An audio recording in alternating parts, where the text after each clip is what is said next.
ఇది it's not about success, it's not about this, it's about conveying a thought to the public. It all depends how well public receive. ఏది చెప్తా ఉన్నాను, కొంతమంది boycott చేస్తాం, negative reviews అంటే, I said please go ahead, నాకు అసలు ఇబ్బంది లేదు.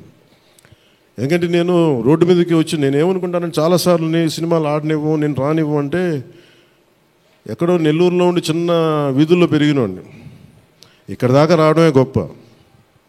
అలాంటిది నా సినిమా ఆపుతున్నాను, నేను ఎంత స్థాయికి ఎదిగానో మీరు చెప్తున్నారు. నా గురించి నాకు తెలియదు, కానీ మీరు చెప్తున్నారు నా ఎదుగుదల ఎంత. ఎవడో ఒక హీరో ఒక సినిమా తీస్తే ఆ సినిమాని మిమ్మల్ని భయపెట్టేంత స్థాయిలో ఉందా? నా మీద కూర్చోబెట్టి ఒక క్విట్ ఇండియా మూమెంట్ ఇదేమన్నా, ఇదేనా క్విట్ ఇండియా మూమెంట్ లాగా? బాయ్కా అంటే ఏం చేస్తారు, చేసుకోండి అన్నాను. ఏం ఫరక్ పడుతుంది, ఏమి తేడా పడుతుంది? నథింగ్. ఇవన్నీ చూడకుండా జీవితంలోకి వస్తామా? ఇవన్నీ ఇంతకుమించి మేము చూడలేదా? దెబ్బలు తినకుండా వస్తామా జీవితంలో? అందుకని ఇలాంటి తాటాకి చప్పుళ్ళకి మీ పదే పదే బెదరు. ముఖ్యంగా నా అభిమానులకి మీకు చెప్తున్నా, ఈ మాధ్యమాల ద్వారా, ప్రసార మాధ్యమాల ద్వారా, ఈ మీడియా మిగతా మీడియా సామాజిక మాధ్యమాల ద్వారా ఈరోజు నేను ఇంత బలంగా ఉన్నానంటే మీరు ఇచ్చిన బలమే. నేను ఎంత ఎదిగానో నాకు తెలియదు, నేను ఏం చేశానో నాకు తెలియదు, కానీ నాకు ఒకటే తెలుసు, ధైర్యంగా ఉండడమే తెలుసు. నాకు డిప్రెషన్ ఉండదు. ఎందుకంటే నేను డిప్రెషన్ అనేది ఎందుకు ఉండదంటే, నాకు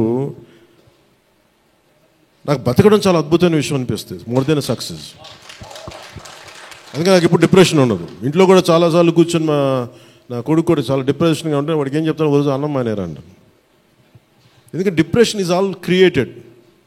అలాగే ఇప్పుడు సడన్గా నేను ఎందుకు చెప్తున్నాను, ఎందుకు రెలవెంట్గా చెప్తున్నానంటే, సార్ మన సినిమా గురించి నెగిటివ్గా మాట్లాడుతున్నట్టే, అది నెగిటివ్గా మాట్లాడుతున్నా అంటే మనం బలంగా ఉన్నామని అర్థం. మనం బలంగా ఉండబట్టే మన మీద నెగిటివిటీ ఉంటుంది.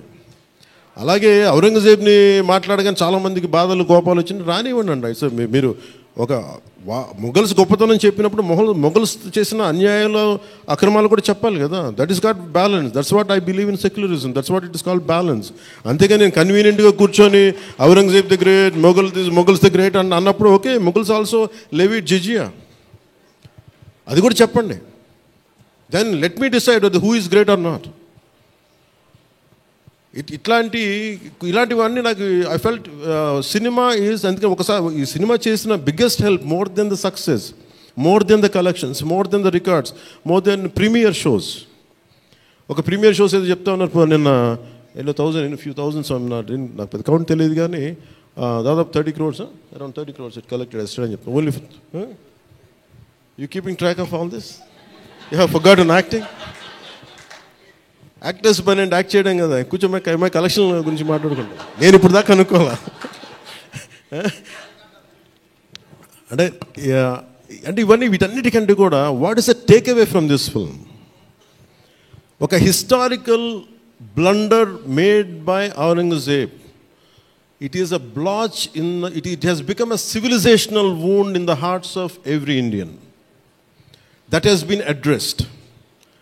ఆ డిఎన్ఏలోకి వెళ్ళిపోయింది ఆ బాధ. We are able to undo that pain, we are able to address that pain. చిన్నప్పుడు ఎప్పుడు నేను స్కూల్లో చదువుకొని, అరే హిందూగా ఉండి ఎందుకు జిజియా కట్టాలి, అసలు దీని గురించి ఎవడు మాట్లాడేంటి, అది అడ్రస్ చేసినందుకు నాకు చాలా ఆనందం. ఇది నాలాగా చాలామందికి చాలా క్వైట్ పెయిన్ఫుల్గా ఉండాలి, అందరికీ నేను అడ్రస్ చేయగలిగాను. That is the biggest achievement. ఒకసారి సినిమా చేసినప్పుడు అందరు కలెక్షన్ల దగ్గర ఆగిపోతారు, లేదంటే అందరూ రికార్డుల దగ్గర ఆగిపోతారు. నేను ఎప్పుడు అక్కడ ఆగలా. What is the take away from this film? ఎప్పుడో నేను ఎంటర్ ద డ్రాగన్ చూసినప్పుడు, అరే బ్రూస్లీ భలే చేశాడు అనుకోలేదు. నేను బ్రూస్లీగా మనం ఎలా చేయాలి, ఏం చేయాలి, బ్రూస్లీ గురించి అదే. అలాగే ఒక పొద్దున కూడా ఏదో ఎవరికి ఇంటర్వ్యూస్లో చెప్పాను, పర్లేదు వాళ్ళకి ఇది షేర్ చేసుకోవచ్చు. అంటే what a film does to people. It's the greatest story telling medium. అంటే ఎంతసేపు వెస్ట్ వైపు చూసే మనకి, always you look towards west, they think they are quite advance, they think they are far ahead of west. మన చిన్నప్పటి నుంచి మెంటల్గా నూరి పోసి మనకి ఆ వెస్టర్న్ మ్యూజిక్ ఇవన్నీ ఉండే రోజుల్లో, when I was in around maybe 7th 8th ఆ ఏజ్లో, fascination is only towards west, towards English music. ఇలాంటి సమయంలో మన సంగీతం, మన కర్ణాటిక్ సంగీతం కానీ, మన క్లాసికల్ మ్యూజిక్ అంటే చిన్న అపహాస్యం. అలాంటి మైండ్ సెట్ ఇది తెలియకుండా సొసైటీ మనకి ఇంజెక్ట్ చేసినప్పుడు దాని విలువ తెలియక ఒక శంకరాభరణం అనే సినిమా చూసిన తర్వాత నాకు కర్ణాటక సంగీతం మీద అపారమైన గౌరవం వచ్చింది. అంటే ఒక సినిమా ఏం చేయగలదంటానికి. అంటే cinema is not about collection, cinema is not about mere records. It's also about how it transforms you, how it can impact you. It is not about special effects, but it is about storytelling. How well you have told the story, how emotionally you got entangled to that story, how well you got connected to that story. That's what makes a difference. In that sense, I can proudly say Harihara Veeramallu has achieved that target without a doubt. In the most brilliant manner. Technical aspects, always we can improve. Always there is a room for improvement. There is no second thought about it.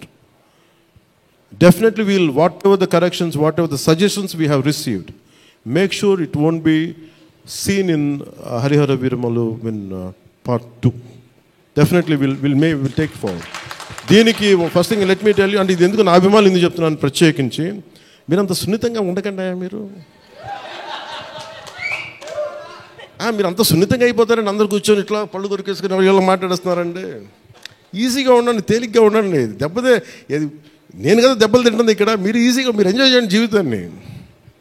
అంతేగాని కూర్చోబెట్టి ప్రతి social media కామెంట్కి దీనికి నలిగిపోకండి. అట్లా మీకు దమ్ముండి తిరిగి కొట్టండి. ఎట్లా దాడి చేయాలి అలా చేయండి. నెగిటివ్ ఆస్పెక్ట్స్ కొట్టి నవ్వలేయండి. This is not about Pawan Kalyan. This is not about Mr. A.M. Ratnam. This is not about Jyoti Krishna. This is not about for anybody to us. It's not about for us. It is about our civilization. It's about Bharatiyata.